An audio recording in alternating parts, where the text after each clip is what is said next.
Nathan, I'm going to go ahead and get us started, okay? Are you ready? It's 2 o'clock. So good afternoon, everyone, and welcome committee members and all those of you who are joining us this afternoon. It is 2 p.m. and I call this meeting to order. Nathan James will call the roll to establish a quorum. Nathan? Yes, ma'am. Michelle Simcox. Here. Representative Mark White. Here. David Connor. David Connor. Senator Dolores Gresham. Here. Sorry. Oh, David's here. Okay, great. Senator Gresham. I know she'll be joining us soon. Ben Torres. Here. Eddie Pruitt. Here. Chris Henson. Here. Sarah Morrison. Sarah Morrison. I'll list it as her designee until she comes. Lisa Myers. Here. Mary Ann in for Commissioner Schwinn. Here. Greg Turner for Commissioner Ely. Here. Cliff Lippard. Here. Larry Riding. I know Larry's on. Here. Here. Here. Okay. Bob Eby. Here. Nikki Hall. Nikki Hall. Comptroller Wilson. Linda Wesson for Comptroller Wilson. Alvin Fairglow. Here. Dale Lynch. Here. Mayor McDonald. Here. Catherine Hare. Anyone from the Legislative Budget Office? Kurt Dronbarger. White County Schools, Kurt. Madam Chairman, you have a quorum. Thank you, Nathan. Without objection, the recording of our last meeting will serve as the minutes. Without objection, so ordered. We're going to move into the priority discussion, and I want to start out by thanking each of you for completing the priority survey. As you all know, completion of the survey does allow us to determine what our top 5 priorities are. So you should have received an email from Nathan that shows those top 5 priorities along with the raw data that goes along with those priorities. And now we'll move into a discussion. And Nathan, I want to find out if there's anything you want to say in the way of opening remarks before we open it up to the floor to discuss the priorities and any other areas that the members want to discuss with regard to establishing our priorities. Yes, ma'am. The priority list was sent out to you along with the raw data. So you saw absolutely everybody's BEP funding priority responses there. I found it fairly remarkable that, according to the numbers, the list was obviously very, very similar to what we'd seen in the past.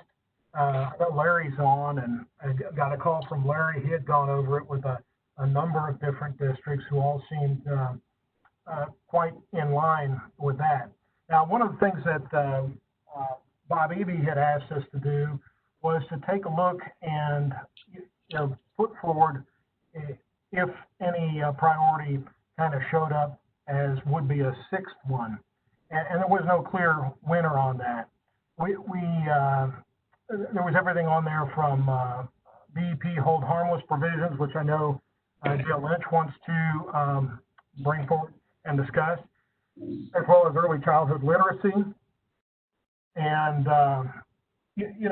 there were just, as you saw, perusing through the Excel sheet, which showed the responses, a number of different takes on things. But according to the numbers, we have number 1 is teacher compensation, 2 is technology funding and accessibility, 3 is counselor ratios closer to national best practices. I also merged in with that mental health and wellness issues. Number 4 was nurse ratios closer to national best practices.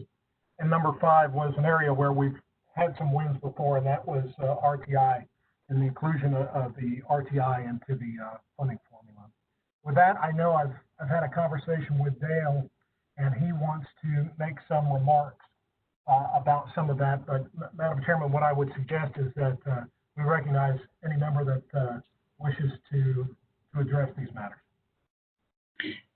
That's the intention of this particular session anyway. So if there's anyone else that wants to add any comments or talk about a particular priority that did not make it to the top 5, we certainly welcome your comments. I just ask, as I said earlier, if you would state your name for the record, and then I will call on you so that we're not talking over one another.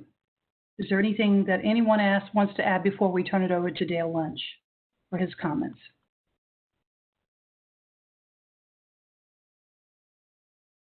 Madam Chairman, are you asking at this point if there's anybody else who would like to speak to the group?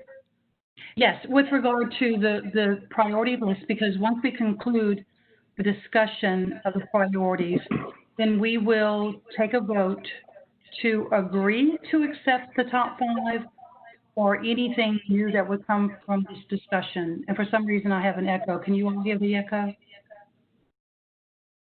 I'm not sure why that's happening today. And so I want to make sure that we're clear. So let's have the discussion about any item in particular that any member wants to take up before the committee. I will turn the floor over to each member who has something specifically they want to add. And then we will conclude the discussion after we've exhausted the time period that is needed for this discussion. And then we'll take a vote to determine if we are all in agreement with the top 5 that showed up through the actual survey itself, and anything else that needs to be included. So, Madam Chairman Hart. One thing, yes. Just very quickly, if good. First of all, I've gotten a text here from Catherine Hare. She is watching on video via WebEx, but her audio isn't working, so she's listening via telephone. The echo we were hearing was actually coming through Dr. Fairclough's devices. I know she has 2 devices going. Sometimes one could be muted and the other one not muted, and that's what will create that effect. So I think we'll all just have to be very vigilant on that. With Catherine, I'll let her know that Elizabeth Telos is working on trying to figure a way to get Catherine in, but she and the Legislative Budget Office are represented. Thank you for that, Nathan. And I believe, was it Chairman White that wishes to speak? I heard someone. That was me, Chair Lady Hartgrove, I think. Dale Lynch with TOSS. Okay, Mr. Lynch, you have the floor. Thank you. I certainly appreciate the opportunity today to speak to the group. And I want to thank Nathan for being very diligent in getting everything out on time, and certainly appreciate all the members. What I had spoken with Nathan about was that sometimes as we are trying to be expedient and trying to make sure that we complete all of our assignments on time, I know that I did that when we sent this information in as far as our top priorities, but I would tell you there's a lot that has changed since the time that we have completed these priorities. And I have spoken with every superintendent, I believe now in the state of Tennessee, or director of schools. And at the top of the list that I hear from our superintendents and directors, we're completely in a different place right now as we are reopening this coming year than we were 2 and 3 weeks ago. I would urge this group, as we know that teacher compensation, improving technology, infrastructure and funding, and counselors and nurse ratio and RTI, all of those absolutely are paramount for us to continuing to improve education here in Tennessee. But I'm very, very afraid if we don't address the issue of a hold harmless for this coming year, as we are reopening and we're under a pandemic, that we're going to be in a very, very difficult situation to fund a lot of our programs as we see them in the past. So as we think about all of the top priorities, I also want you to know that we are losing many of our students right now for different reasons because of the pandemic. So I would urge you to think about that as far as the BEP hold harmless provision for this coming year, because of the fact of the pandemic. So with that said, I'll be quiet and listen to the group now, but thank you for at least letting me share that. And I certainly think that I'm speaking on behalf of the director of schools in Tennessee. And I think what we'll do is let's find out what others are thinking regarding your comments with the hold harmless provision. And then I know we have a question from Larry Ridings about the nurse ratio, but let's conclude this discussion and move on if that's okay with everyone. Are there any comments from anyone with regard to what Dale Lynch has just shared with us? Madam Chairperson, this is Robin Fairclough. Can you hear me? Yes, I can, Robin. Please. And did I get rid of my echo? I don't hear it. Yes, okay. You're good. Okay, good.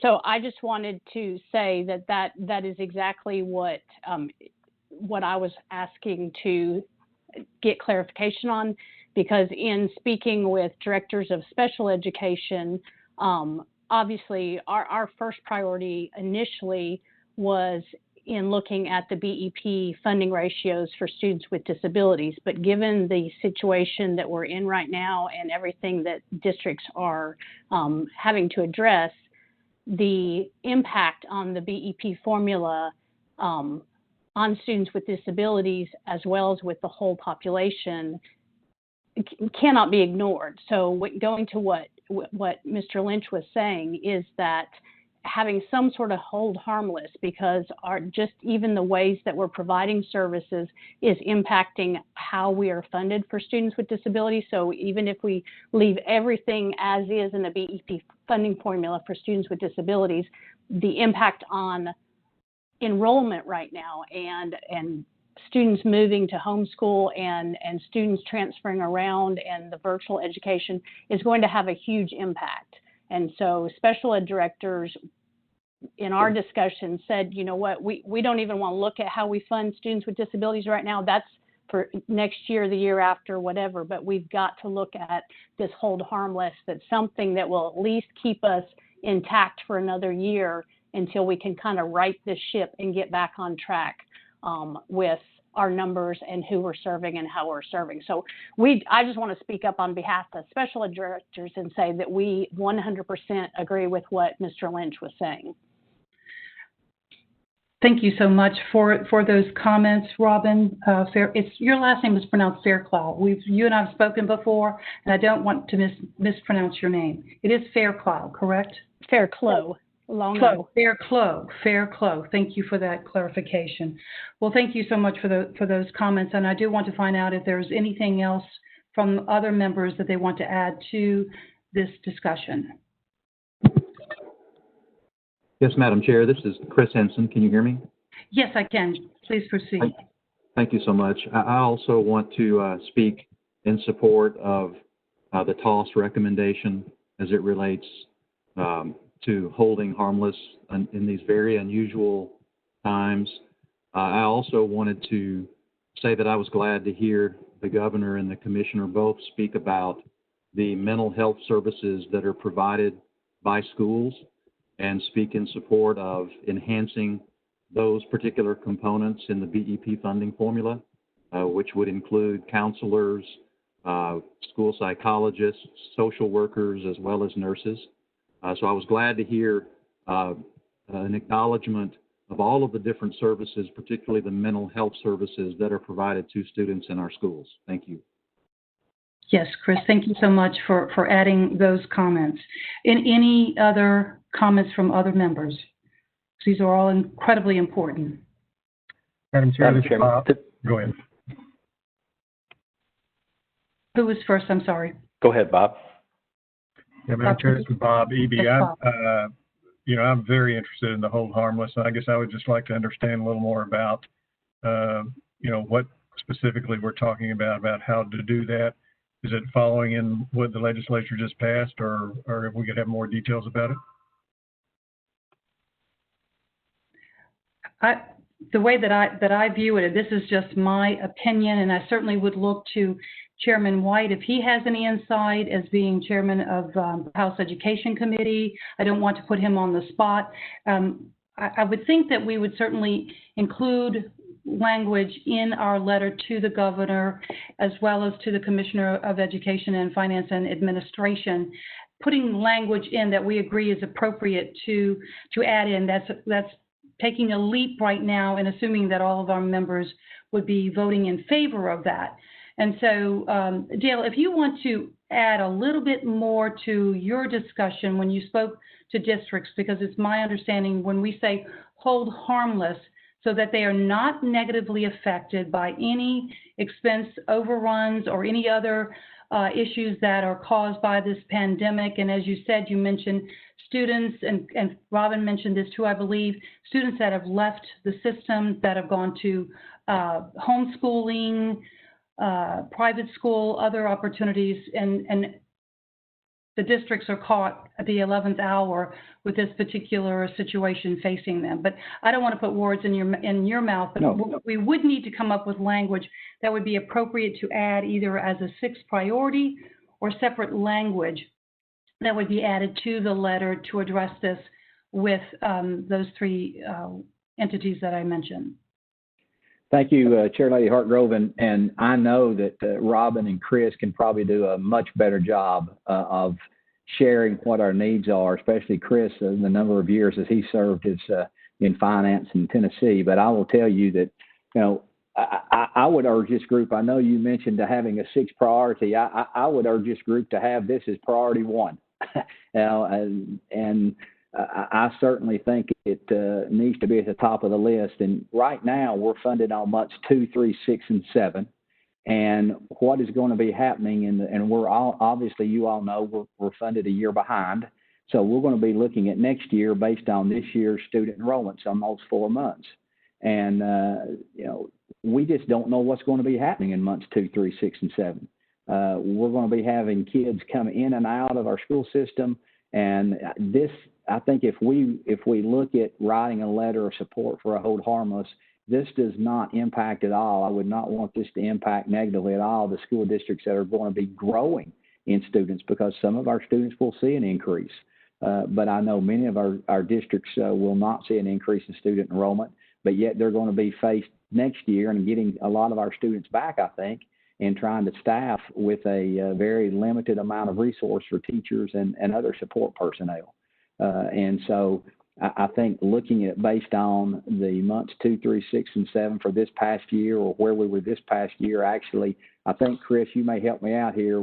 I know the legislature didn't look at 2, 3, 6, and 7 because we didn't have the 7th month.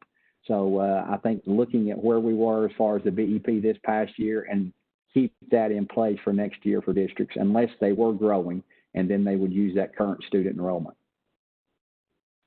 Chris, did you want to add anything? Sorry.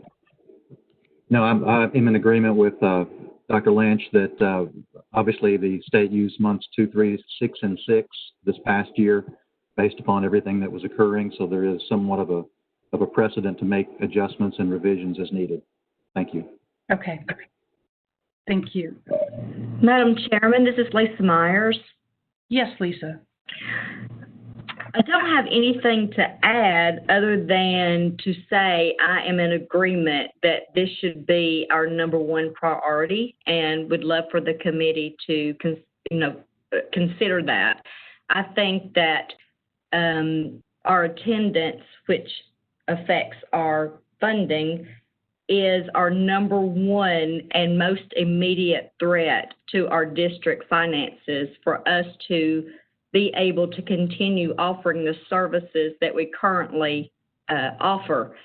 The other priorities are wonderful and are very, very important, but the most important and immediate threat is our attendance issue and how our students are being able to be served, whether by our public education. And I know just us having been in a rural district, we have been affected greatly in attendance of people pulling their children out for homeschooling or even just temporarily doing distance learning. And we don't know how many of those are going to be coming back into our school system. We hope the majority will, but we do not see that in the immediate future. And if I'm not mistaken, and that's not to take away from what you just said, students that are in distant learning or virtual learning in the system would still be counted in the ADM, average daily membership. So they would still receive the funding for those. Yes. So I just want to make that distinction. This is correct. I only mention it because we've had already a number of students that started in that direction that has went then fully to homeschooling. We have other students that we hope that will be reversing that trend or staying with the distance learning, but we don't know yet the numbers on how that trend is going to go, whether they're leaving the system or will be embracing the changes on how our system elects to proceed. Okay, thank you. Other comments? Madam Chair Lady, this is David Connor with County Services Association, and we'd be completely supportive of what Mr. Lynch is suggesting. Our members have been reaching out as well, concerned about how reductions in membership and attendance this year could affect either current year funding or next year's funding, when hopefully that student body will rebound. But if our funding gets reduced for next year based on losing students this year, we'll be struggling to catch up when they come back, hopefully. Okay. Any other discussion on this particular item? One more question. Yes.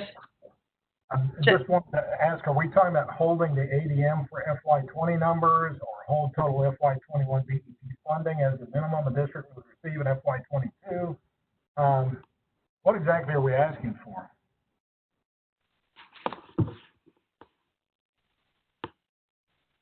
Chairman Hartgrove? Yes. This is Mark White, and that's exactly what I was getting ready to ask. I want to make sure I have clarity on exactly what are we asking for, hold harmless, BEP, the student attendance, ADM, if we could have clarity on that. I agree with you, yes. Anyone who's already spoken or someone who's not spoken, do you want to add clarity to that? Dale, Chris, Robin, others? Is that what you're referring to gain clarity? This is Dale. I simply think that we should look at the number of ADM students that we had, and that's where we would hold harmless. I mean, I think we already have districts who are funding teachers well above what the state percentage is, so we're not talking about that. We're talking about keeping our ADMs the same. Chris, is that what you would think would be most beneficial for districts?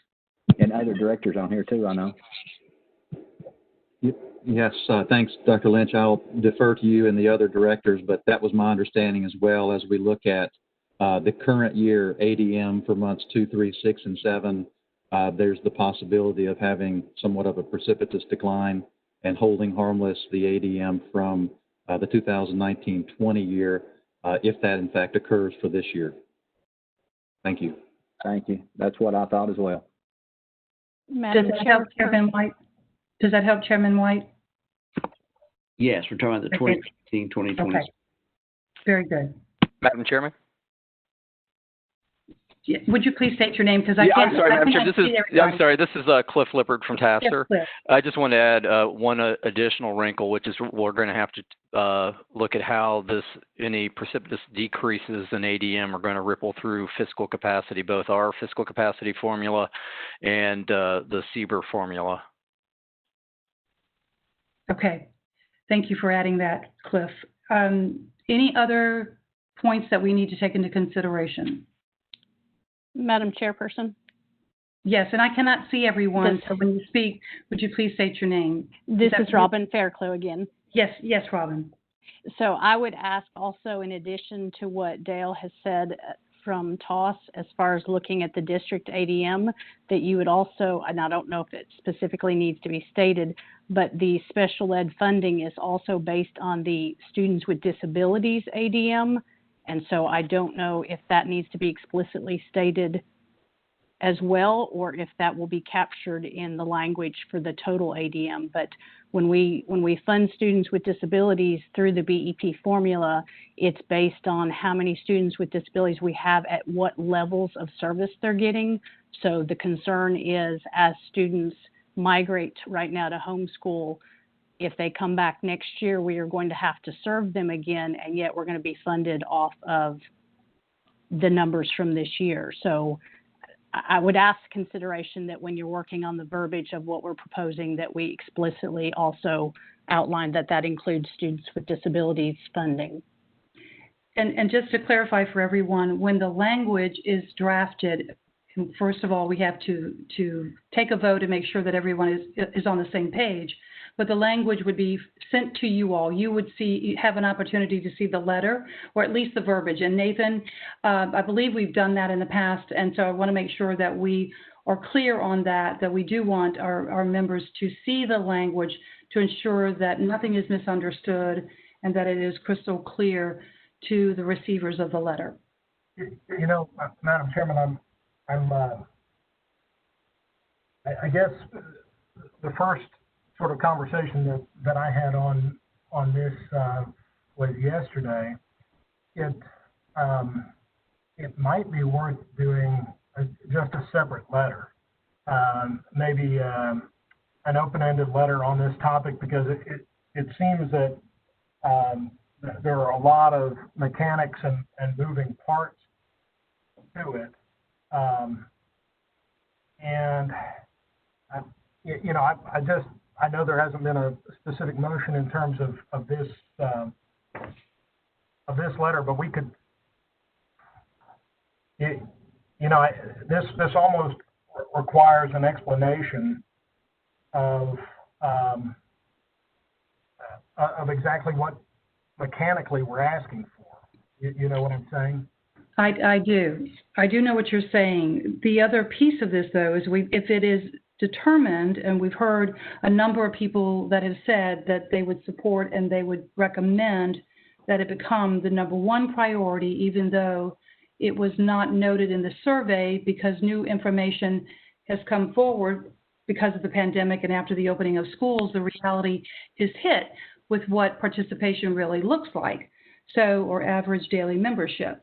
So at this juncture, I'm personally not opposed to a second letter, but I think this discussion, we just need to finalize how that would shape up. If it's a priority and it's the number one priority, then some information would need to be included in the letter, and there could be an attachment to the letter, or it could just be a longer letter, in all honesty. I know we do not want it to be diluted, and we certainly want it to get the focus and attention that it warrants. So I think we have to be explicit with how what's the best approach, what's the best direction to take.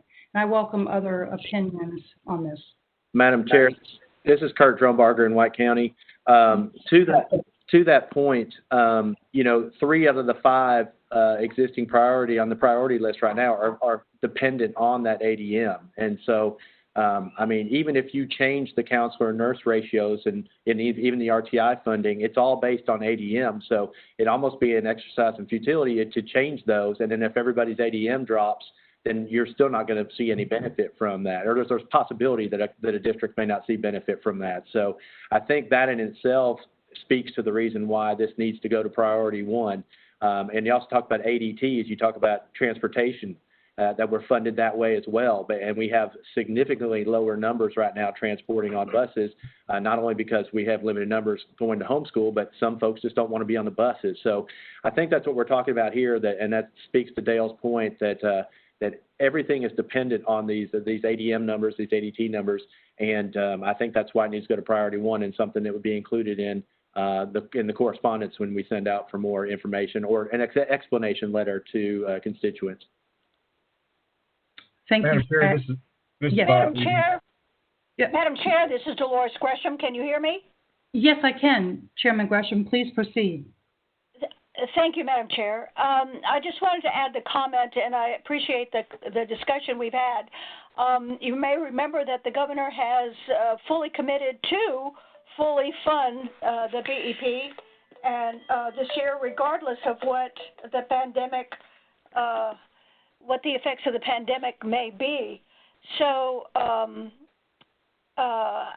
if we send a letter that has a recommendation that we are sure that our public education is held harmless, well, that's, it's a harmless thing to put in the letter. It doesn't. You already have the commitment of the governor to fully fund the BEP going forward. So, whether or not we put that recommendation in is fine. It's fine. Thank you. I appreciate you adding that additional piece of information for the group.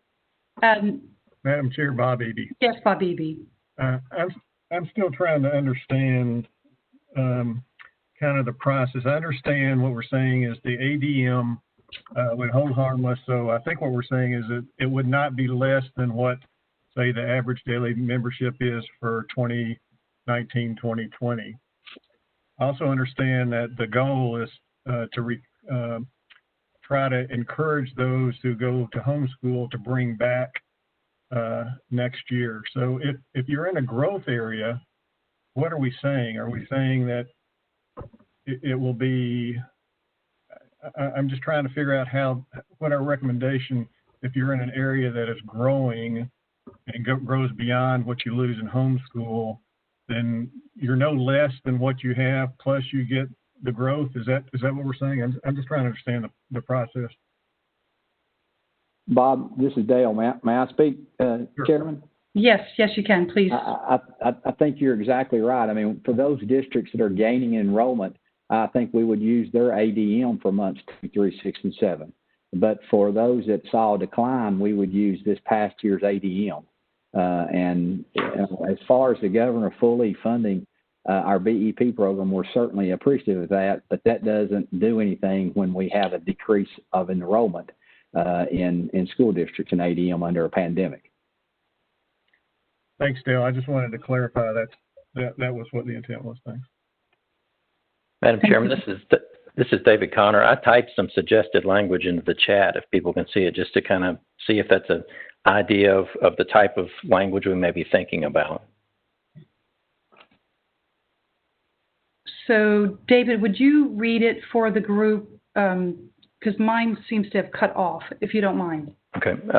No LEA shall experience a reduction in BEP funding as a result of a reduction in overall student membership in academic year 2021, or a reduction in specific categories of student enrollment, such as special education, English language learners, at-risk students, etc. School systems that experience growth in ADM for school year 2020-2021 shall have that growth included in the calculations of their funding. Comments, input from others? This is Robin Fairclough. Yes, Robin. The only question I have goes back to what Dale said earlier about not looking at the overall BEP funding, but looking at the numbers that are used to calculate it. So the first sentence about no LEA shall experience a reduction in BEP funding, maybe something that states that each district's BEP funding will be calculated based on, I don't know how to say it, but whichever of the two is greater, the current year's periods 2, 3, 6, and 7, or the previous years, so that it's not looking at the overall pot of BEP funding. It's looking at what numbers were used to calculate that. Because if there is like a cost of living increase added next year or something like that, then districts are going to see an increase in BEP funding anyway, but it won't be based on their new enrollment numbers, if that makes sense. It does to me. Any other? Did everyone else get what Robin was sharing just now? So I think we could go on and on. The rest of the entire meeting could be taken up. Madam Chairman. Making a determination of the language specifically for this. But I believe there's somebody else, and please state your name because I cannot see you. So, Madam Chairman, this is Mayor McDonald. Yes, Mayor McDonald. With Chairman White and Chairman Grisham on the line, maybe they could bring clarification on this issue in terms of actually passing a budget. I think maybe that's what Chairman Grisham was getting to as we look at the funding that would be made available. I'm just curious as to this language that we're talking about. It's kind of, it's very broad. And so I'm wondering how that would play out in committee meetings on the budget, if they could address that, please. Oh. Mark, you want to take a stab there? Yeah, I'd take a stab at it first, and as I'm getting my head around everything. Of course, as y'all know, the legislature and the governor's office is fully committed to the BEP funding because of everything going on. Now, every LEA has had to submit an extended learning plan for virtual. And as long as they did that, all virtual students are counted in the ADM. And somebody jump in and correct me if you think I'm wrong at any point. So basically what the concern that Dale Lynch is bringing up and others is that we don't know the numbers of students that may homeschool for the entire year and or possibly go out to private schools. That will be the only actual loss of students our public schools would get. Is that a correct statement? Mark, I think you probably nailed it there. We do know that that the folks in finance in both houses are working with FNA to identify funding that might be pulled into the general fund in the coming year. In addition to what is going on just within state funding and state finance management, we also have federal funds coming into the state, and for lack of a better term, I'll say hand over fist. So there are monies that will be available to use by the LEAs, and that means pre-K through 12, and those children with special needs as well. So the commitment to fully fund the BEP, notwithstanding the nuances that have been surfaced, and I'll return to my original statement. If we include the statement that was proposed by Mr. Lynch, that's fine. That'll be fine, and is totally in line with what the governor's commitment is, as well as the legislature's been. Thank you, Madam Chairman. Thank you, Chairman Gresham and White. I do not want to cut this conversation off, but I think we may be at a point in time where there are other questions on other priorities, and I do want to come back to this and take a vote and make a determination if everyone is in agreement that priority one would be the hold harmless language, and we would have an opportunity for the members of the committee to see that language and to weigh in on any nuances that need to be included. And Nathan would take the lead on pulling the language together for us, but then you all would have an opportunity to review it. So before we take a vote on that, let's take a look and see. I believe, Larry Ridings, you had a question on the nurse ratio, if I'm not mistaken. Mr. Ridings? Did I misunderstand that you had a question, or was that you, Mayor McDonald? I had that question. I don't email as well, but I just wanted to make a comment, I guess, more than a question on the nurse ratio. We know that recently the governor has mentioned it, also in some of the information coming out of Washington. There's and the health departments. We know that the nurse ratio is more important than ever.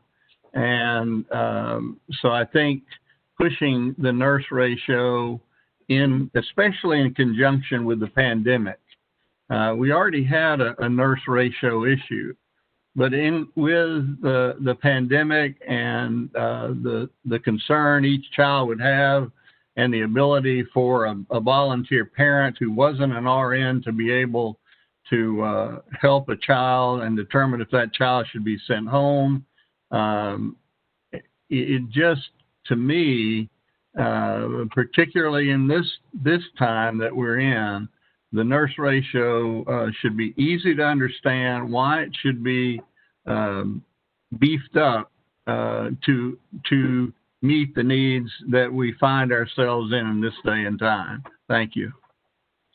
Thank you, Mayor McDonald. With regard to that, and I hear you very clearly, everyone had an opportunity to vote, and we certainly had a discussion at our last meeting about priorities and if there was anything anyone wanted to bring forward to help the members in their determination of what they believe the priorities would be.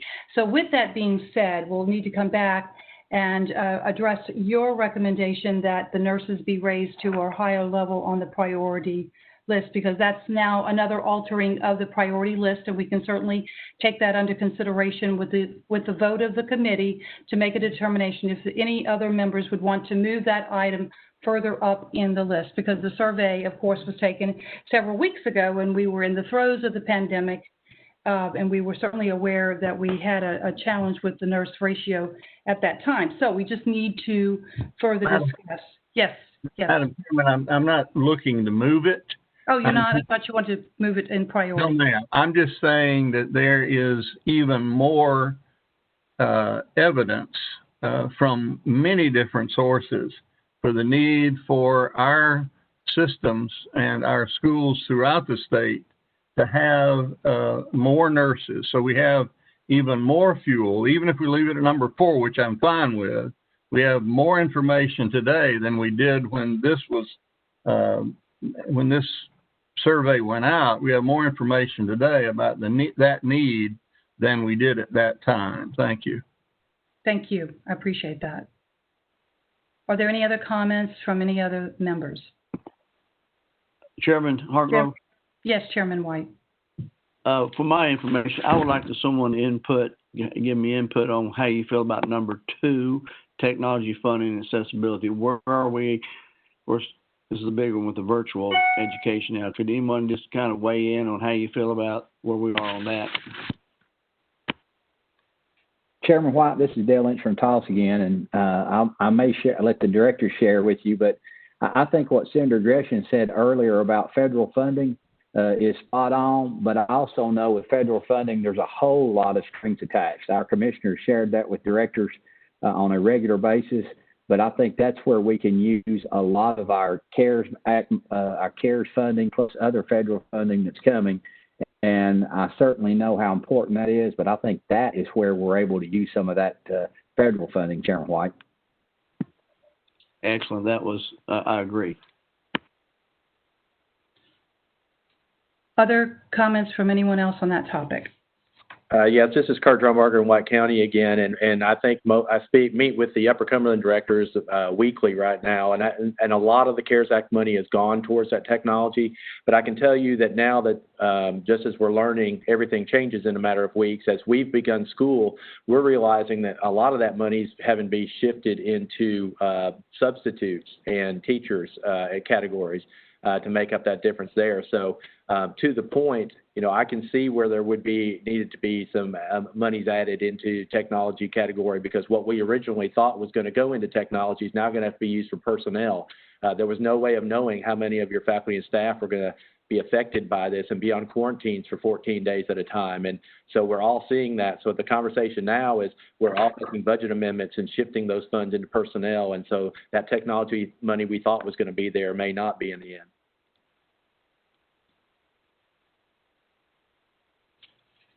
Thank you for that, Kurt. Certainly lots of challenges there. We've had a rich discussion on this subject matter, and I know that we could continue for quite some time. I have asked, as you all know, that Nathan take up the language that we would propose to go in the letter, and we've had some great recommendations before us today. Because the window is tight and we need to get the letter to the governor and to the 2 commissioners sooner than later, and we're not likely to have time to have another meeting to gain everyone's approval on that. We need to have a path forward in approving that language either today and accepting the language that has been put forth, and I believe it was by David Connor, with some exceptions and some notations of some other modifications we could adopt, and then have that letter completed with your blessing without seeing it again, because we would not be in a situation where we could do it, an approval via email. I was hoping we could find another way to be able to get your input prior to us having to get that letter out to the governor and to the two commissioners. So Nathan, would you jump in and add any clarity to what I just said and the best path forward to get the letter completed? But we do still need to come back and take some votes and make a determination if we're moving the number one priority to become the hold harmless provision. Right, Madam Chairman. So practically speaking, because this is a body that makes recommendations to statutorily created State Board of Education as well as to the General Assembly, the editing process, at least if there was a back and forth among members about what it needs to say, that has to be done in the sunshine. That means it's done now, or it's done in the interim and we come back and meet. But what we've done in the past is, you know, the actual wording of the letter is from the chair. We agree on the priorities, the wording of the letter is from the chair. Being that we want to add an additional priority here which didn't make the top 5, and I think we need to hash out if everyone's happy with Chris's language. I've got that in a document and I can use it. But we need to, as a body, take a public vote on that, not do a back and forth on email, because that has the potential to violate sunshine laws. So that's all I would say on that. We also need to decide if that becomes number 1, does it become, do we want to take any 1 through 5 off, or we just make it a six priorities? And number 1, we just say a hold harmless provision, you know, put an asterisk up there and language down below as to exactly what that means. But we need to take substantive action, and it needs to be in this forum so that we're not running afoul of any sunshine requirements. So you have the language, and the language was from David, correct, David Connor, and Robin added some discussion centered around clarity of the average daily membership with regard to students with disabilities, those special education students. So while she did discuss that, I didn't see anything written there. So if you want, Madam Chairman, we could make my screen the presenter, and I could put it up there, and we could take. Let's do that. A motion. Let's see. Let's do that, and then what we'll do is get everyone to agree to the language or any modifications to the language. We'll take a vote with regard to making the number 1 priority the hold harmless provision with the asterisk, which would then denote the language that goes along with that, and then an agreement that then teacher compensation is 2, and so on down the line. And do we remove anything? Do we have a top 6 as opposed to a top 5? Okay. And y'all tell me, because I can't quite tell. Does everybody see the potential BEP priority language there? Is that what's on your screen? It's blocked. Okay, it's clearing up now. Oh. Can everyone see that? You're going to blow it up? Enlarge it?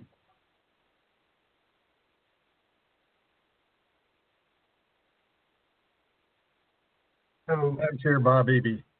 That first sentence, I think I heard somebody say, instead of saying no LEA shall experience a reduction in BEP funding, then they say no LEA shall experience a reduction in the calculation of BEP funding as a result of reduction in the overall student membership?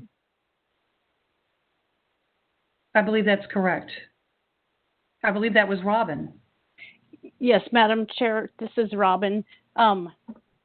I had proposed something that would say that instead of saying that you wouldn't experience a reduction in the funding, that the actual ADM that was used to calculate the funding would be based either on last year's ADM or this current year's ADM, whichever of the two would be the higher, so that it could address Dale's point of systems that did experience growth, they shouldn't be penalized and held back to last year's ADM numbers.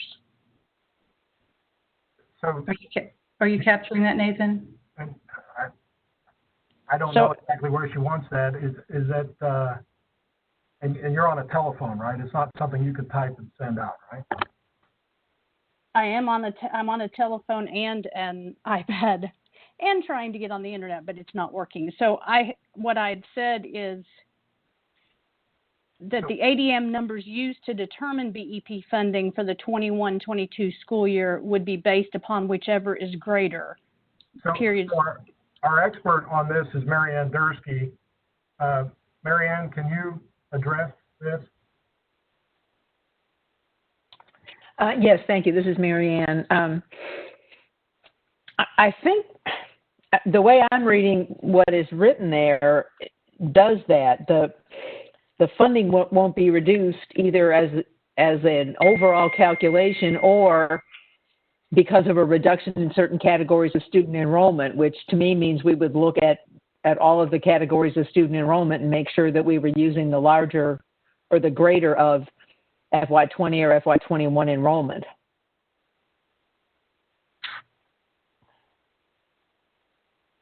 So in other words, Marianne, what you're saying is that the other concept is inherent in this one? Yes. Okay.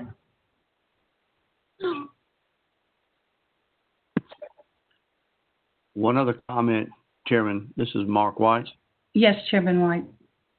Do we need to put in a date that this is for a specific school year, the 2021-2022, that, we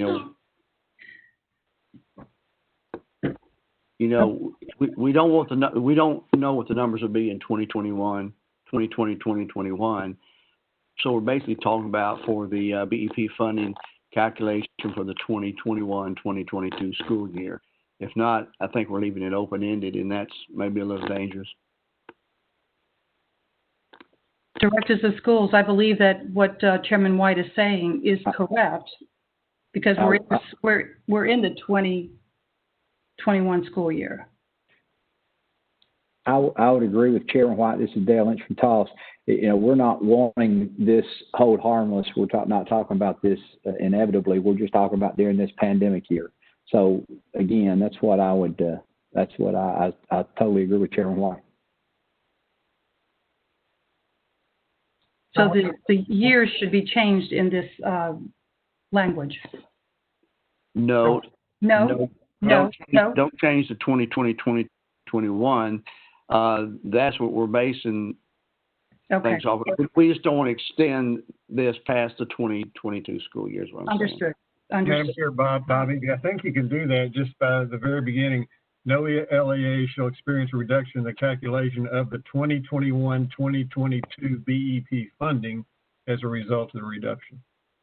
Does that do it? It sounds like it does to me. Excellent. Yeah, that looks pretty good. I would say if what we would need to agree on this language is a vote on the language, and that can be in conjunction with making it the first priority and taking priorities 1 through 5 and listing them as 2 through 6. Or it can be a separate vote on the language, but I don't think I'm getting from anyone on the committee that they want to remove any of those things that read 1 through 5. They just want this to become priority number 1. So the motion would be move to take the potential BEP priority language as displayed on your screens, become the first priority for our priority list, and move priorities 1 through 5 to 2 through 6, respectively. So Nathan, I'm with you. However, the number one priority is hold harmless, adding a new priority one, which is the hold harmless provision with the asterisk, which includes the language that everyone can currently see on their display, which might be the motion that the language in the priority list is number one would become the hold harmless provision with the language that everyone can see. So if we could have someone make that in the form of a motion, would that make sense, Nathan? Would that be agreeable? Madam Chair, before you go there, this is Mayor McDonald again. Yes, Mayor McDonald. The comment that was made earlier, I really agree with the comment about using the 2019-2020 year because the 2020-2021 may not be your best number that you're going to have. If you're looking to hold harmless, you want to hold harmless against the students you had last year, it would seem to me.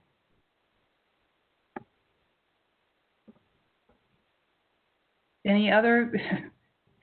We need to be on the same page here. So, well, I'm following up on a comment that was made by the lady. I understand. Senator Bob Eby, I think this does it because what you're saying is what you're working on right now is the BEP funding for the 2021-2022 year. And so it can't be lower than what you have for this year, and this year's funding was based on last year's ADM, correct? I believe you're right, Bob. So the way this is worded, you cannot get a reduction from what you have this year, and this year is based on the 2019-2020 year, I believe. Mary Ann Dursky, help us. That is correct. The funding for 2020-2021 is based on last year's ADM, which would have been the 2019-2020 year. So then the language that's here is correct? Yes. Okay, very good. So Nathan has added the new top priority and changed the order. So now we have 6 priorities and we have the language for item 1, the first priority. Is there a motion to approve the new top 6 priority list with the language associated with the hold LEA funding harmless, or however it's written there, holding LEA funding harmless? Is there a motion? Motion. Who provided the motion? Mark White. Chairman White provides the motion. Is there a second? Madam Chair, Bob Eby, second. Mr. Eby provides the second. Nathan will call the roll to determine everyone's approval. Yes. Chairman White. Yes. David Connor. Yes. Chairman Gresham. Yes. Ben Torres. Yes. Eddie Pruitt. Eddie Pruitt. Chris Hansen. Yes. Sarah Morrison. Yes. Lisa Myers. Yes. For the department, Mary Ann Dursky. Pass. For the department, Greg Turner. Pass. For Tasser, Cliff Lippard. Pass. Larry Riding. Larry Riding.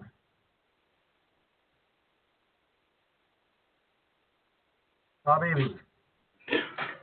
Yes. Mickey Hall, if he's joined us.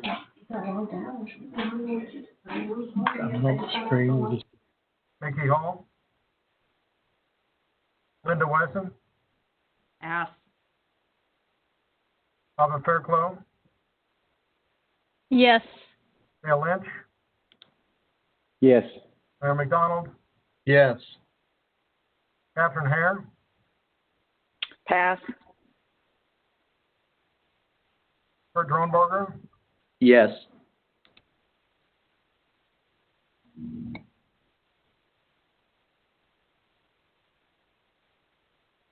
and Madam Chairman. Yes.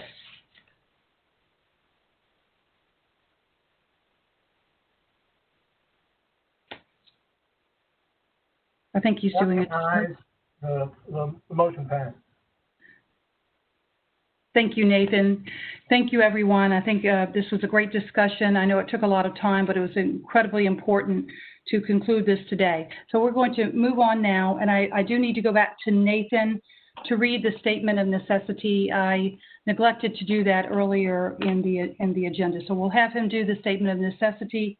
And then while he's getting ready to do that, I just want to make sure that everyone knows the next item up is the discussion of the funding floor. So we'll turn to that in just a minute. Nathan? Yes, ma'am. So this is our statement of necessity for the meeting. Pursuant to TCA 844-108B3, the Tennessee Basic Education Program Review Committee, by and through the State Board of Education, hereby submits this letter as its determination of necessity for its committee meeting held via teleconference at 2 p.m. Central Daylight Time on August 14, 2020. Pursuant to TCA 49-1302A4B, the BEP Review Committee shall meet at least 4 times per year to regularly review the BEP components and identify needed provisions, additions, or deletions to the formula. In order to meet the statutory required obligation of meeting 4 times per year, the BEP Review Committee had to schedule a meeting in August of this year. And for the purpose of creating the annual list of priorities. As such, the BEP Review Committee has met telephonically or via teleconference on 14 August 2020 to set such priorities. The statement of necessity having now been read, we are compliant with the law. Thank you, Madam Chair. Thank you, Nathan. Next up is Karen King, Assistant Director of Sevier County Schools. She's going to present a recommendation on funding floors. Ms. King, I turn it over to you, and welcome. Thank you, Lillian, and thank you, Nathan, for letting me present this one more time. Since 1992, there has been a problem in the formula for outliers. And outliers was defined in 2014 by the task force as school systems that didn't really fit within the funding formula. So Mary Ann prepared for us, for all of you, and I hope you had a chance to look at it, exactly what we were talking about. Nathan, if we could go to the next screen. We're looking for, there will never be adequacy in the formula. There are always more needs than there is funding. But every student should be able to get an equitable share of the funding formula. And if you had a chance to look at the documents that Mary Ann prepared, there is a problem. And we have right now 2 districts that are far below an equitable share of funding. Currently, the funding is based on a 70-30 for instructional salaries, 70-30 for instructional benefits, and 75-25 for classroom. There is a 50-50 pro rata share of the non-classroom. In 2007, when the BEP 2.0 went into effect, a floor was put in to the non-classroom because there was a single district in the state of Tennessee that was going to fall below 10% funding in the non-classroom. At that time, I was serving on the BEP Review Committee with Senator Woodson. And at that time, she and I talked about the problem. We also talked about the fact that there should be a floor in every component so that no district, if there was an anomaly in funding, in the funding formula, that would cause them to receive an unfair share of state funding, that would be fixed. Well, in 2007, I was told, just wait a year and we will fix it. Well, we have continued to wait, and the formula and the gap has continued to go down. If you took a look at what Marianne prepared, you will see that most school districts have less than a 1 to 2% differentiation. And then, for instance, in Sevier County, we're at 42% of instructional salaries. We are at 47% of classroom funding, which right now, if there were a 50% floor, we would receive an additional $4.8 million. Well, you say, well, that really shouldn't make much difference in a school system like Sevier County. But what the issue is that based on our anomaly is the fact that we have in the formula, when the formula is calculated per capita, they take the 100,000 people and compare that to what 11 million people are generating. But there is no consideration whatsoever in the cost of generation of that revenue. So when you look at the per capita income in Sevier County, based on tourism, the per capita income is $42,000. So that is not indicative of a wealthy county. It's indicative of a county that is a service related to tourism. Well, then we also find that Davidson County is in a similar situation. And again, that's driven by sales tax based on tourism. And this was discussed in the task force. Change was introduced by Senator Overbay in 2014. And his proposal was a 65% floor. Folks, we just need a 50% floor so that there can be some equity. We can move on to the next screen. We also have some other school districts that are going to be impacted in the very near future. And again, the anomaly is going to come from tourism. That's Williamson and Franklin and Davidson. We've talked with for several years, and the big concern has been about putting a floor or a safety net in the BEP formula is that it would hurt other school districts. Well, we have worked with Nathan, we've worked with many folks attempting to get the language so that no school district would be impacted. Nathan, could we do the next screen, please? So what this change would accomplish would be to put a safety mechanism for every school district in the state. But it also would guarantee that if a child was anywhere in the state of Tennessee, that they would receive an equitable share of state funding. Because if you, in looking, for instance, at Sevier County, if a raise is given, 57% of that must be funded locally. In addition to the gap that there is in funding of all positions. And that puts an unfair burden on the local school district. It also puts an unfair burden on the local county, particularly if there is a service burden that's not considered in the formula. This has been discussed by Dr. Fox. This was discussed with Harry Green. It's been discussed since 1992, and no one seemed to know how to fix it. There was lots of discussion about fixing it. But the concern was in fixing it that it would impact other schools at LEAs. Well, the proposal and the language that Nathan's going to read to you in just a minute will offer the opportunity to put a safety net for these school districts that are going backwards.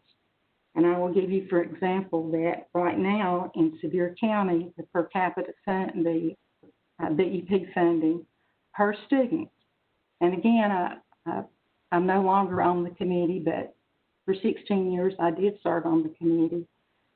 But what Marianne has presented to you in this document would probably be one of the most important documents that you could have so that you could fairly talk to your constituents or whoever you're representing so that you will know how much per child or per student is being received. And the biggest, right now, the $3,023 per student is being received by Sevier County. The average in the state of Tennessee is $5,019. So that's almost $2,000 below the average per student, and that's a lot of funding. This change would only increase for Sevier County about $342. We still would be the least funded in the state of Tennessee as far as BEP, but at least our students would receive a fair share of the BEP funding formula. And again, it might not be Sevier County the next time. And I will tell you this, that when the pandemic hit, the areas that have tourism are the folks that are hit first. We had the 30% unemployment here in Sevier County. So we have all of these issues, but there's nothing in the formula that takes care of you. If you have a flood, there is nothing to take care of you. If you have a fire, there's nothing to take care of you. There needs to be a safety net included in the BEP. Now, again, the BEP task force cannot really recommend this. They can only acknowledge that there's a problem. Board of Education can't do it. The State Board of Education cannot do it. It will take legislation, but we need to recognize that there is a problem. And again, even if it may be just a problem right now for one school system, possibly two school systems, but it will be in the future a problem. It can be a problem for any school system in the state that drops below this threshold. We've made a closure in the non-classroom. Now we need to move forward and do it across the board so that there can be equity if there cannot be adequacy. So Nathan, I'll ask you to explain what language could be put in. Yes, Elizabeth, if you wouldn't mind giving me presenter privileges again. I don't. Do I just mute? Yeah, you can. That's fine.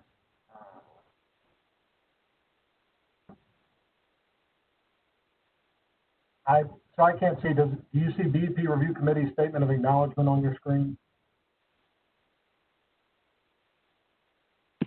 Yes. Yes. Okay, great. So, members, we've, as Karen has mentioned, as long as the BEP has been around, there's been this outlying situation with Sevier County. But if you look through the BEP and you study it pretty heavily, you realize that right now we've only got one floor in the BEP formula.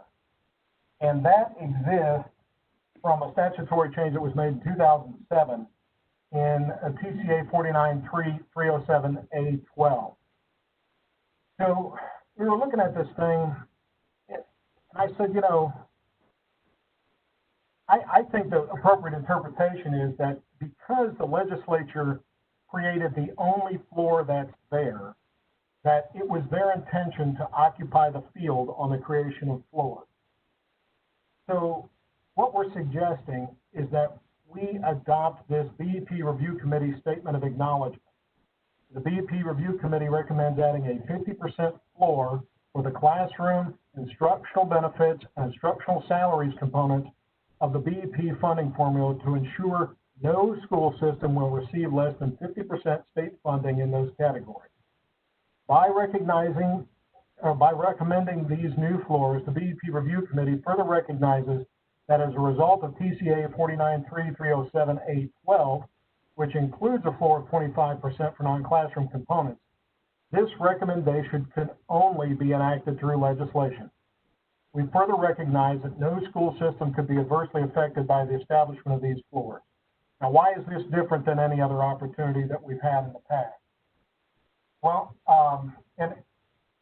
when I took a look at that section of the code, I said, okay, is my reasoning, logical and reasonable? Our general counsel at the State Board of Education concurs that it is. We've bounced it off any number of education attorneys, and they all kind of came to the same conclusion that if the board itself or by some other mechanism there was an attempt to change it and add those floors in, that we would be outside of where the legislature really gave us to play. So whereas last year when we had this discussion, the concept with each of you representing all these different counties is that if we did it, it would take $13.5 million that year out of the pie that everybody else gets. And nobody wanted to say to Clay or Macon counties or a Lauderdale County or a Lake County that we're going to make the pie smaller. Well, if it's a bill, it triggers a constitutional provision that requires the legislature to pay for it. And if it's fully paid for, the pie doesn't get smaller.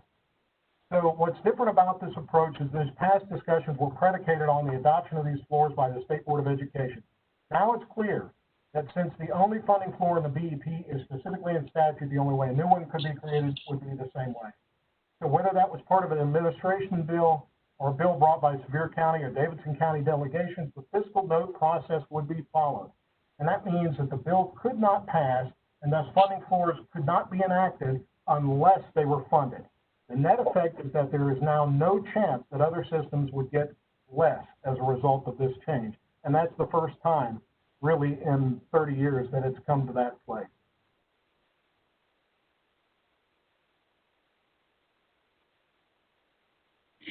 So Nathan, with that being said, and first of all, Karen, thank you so much for being here with us today and for representing and adding the additional information you shared with us today. But with this presentation and recommendation for adding these floors and now having some language that would be a statement of acknowledgement, are you recommending that if it's approved, and because we would certainly want to have a motion and a second and take a roll call vote, have this language added to our letter that would go to the governor and the two commissioners, or are we talking about a separate letter? What is the recommendation, Nathan, with your experience and your research?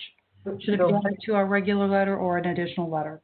My suggestion would be that we put it in as a statement, a special statement of acknowledgement within the letter. Again, in the same way that we're doing the hold harmless, where we put an asterisk out 1 through 6, this doesn't become priority number 7.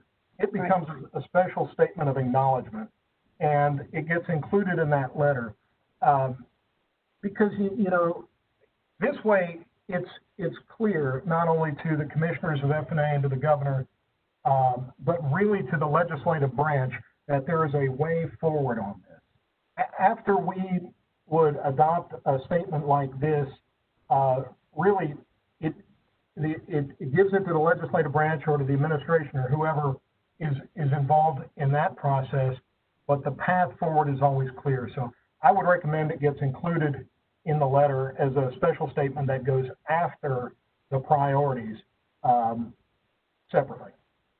Okay, so then the motion would be to accept this letter, this committee, this statement of acknowledgement, and that this acknowledgement be included in the letter to the governor and the commissioner of FNA and education. So we would need a motion to that effect. Madam Chair, this is Chris Henson. I would like to make that motion, please. Chris Henson provides the motion. Is there a second? This is David Connor. I'll second. David Connor provides the second. Any discussion? Chairman Hargrove, this is Mark Yes. White. Could I ask one? Yes, Chairman White. Yeah, from the way I'm tracking it right now, it makes perfect sense to me. Let me ask this question, make sure that I've got a full understanding. The 7 years I've been on the Education Committee, one of the reasons why Sevier and Davison did not is because they were higher tax revenue areas because of tourism. But a pandemic or a natural disaster could wipe that out at any moment. So I think that's what Ms. King is referring to. It's about putting a floor. So, Nathan, so the legislature had proposed an additional right now $20,604,000 into the budget. Is that what you're saying? What I'm saying is that for this to happen, it would have to be fully funded in the same way that when you introduce any bill and it goes through the fiscal note process, that is, first of all, I think it's the only way to get these floors put in place in a way that isn't suspect, okay? Because the legislature put the only other floor there. And secondly, it means that if it was to pass, it would have to get through Finance, Ways and Means and be fully funded. And in that way, none of your districts would face any harm from it. Always before the discussion was, okay, so we carve that out, and that means that that's $13 million fewer dollars that's going to everybody else in the state, and right. No more. It makes perfect sense to me. I agree. Yeah. Thank you. Any other questions or comments? Hearing none, Nathan, would you please take the roll for the vote? Chairman Cobb. Yes. Chairman White. Yes. Dave Connor. Yes. Senator Gresham. Yes. Ben Torres. Yes. Eddie Pruitt. Yes. Chris Hansen. Yes. Sarah Morrison. Yes. Lisa Myers. No. Commissioner Schwinn. Mary Ann Dursky for Commissioner Schwinn, pass. Greg Turner for Commissioner Lee. Pass. Cliff Lippard. Pass. Larry Ridings.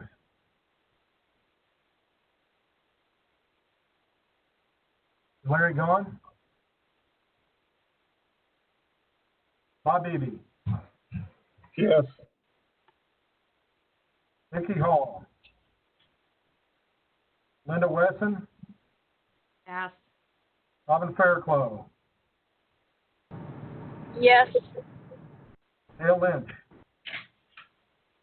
Yes, and thank you to CARE, the little engine that could. Mayor McDonald. Yes. Catherine Hare. Pass. Kurt Dronbarger. Yes.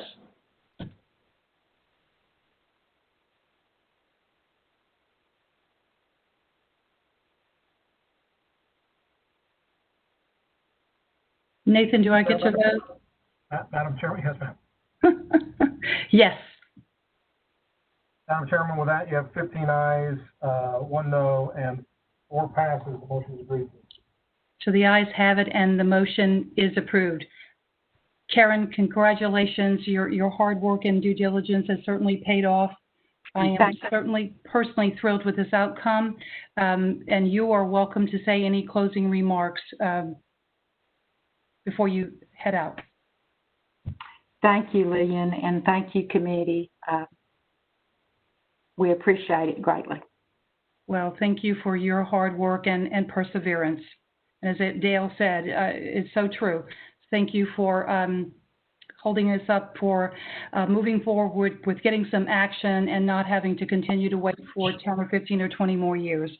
So congratulations again. We're going to move on, and at this time I'm going to call on Nathan for a brief discussion on our process for the remainder of the year. Nathan? Yes, Madam Chairman. What our next steps will be, and is that your priority letter will get together in the next couple of weeks and be sent out, and so that can be considered as the executive budget is put together. That leaves us 2 more meetings for the year. As usual, I would say that our next meeting is likely to be in the last 2 weeks of October as we get close to our November 1 statutory deadline for the BEP report. And that'll probably be like most of them have in the past in terms of getting together and going through the provisions of the report and, editing it together so that everybody's where, it feels like it's where it needs to be. And then we would have 1 more meeting in December. I would say outstanding items that, will probably end up being dealt with in December, potentially in October as well, would include the PASSER formula change, the Attorney General's opinion, and so on that we had discussed, in our previous meeting. I imagine, that's what that final meeting will look like. But that's how the schedule is looking for the rest of the year, Madam Chair. Are there any questions for Nathan? Any other comments with regard to any topic related to the BEP? Motion to adjourn. Well, I want to, before we do the motion to adjourn, I do want to thank you all so much today for your participation. I think we've had an excellent discussion and came to some important decisions moving forward, in particular with the adding of a new priority, the top priority, and creating the statement of acknowledgement for the creation of those floors. So thank you for your lively participation and for your service on this committee. And without objection, I'm going to wait to hear, we are adjourned. Thank you all so much, and have a good rest of the day.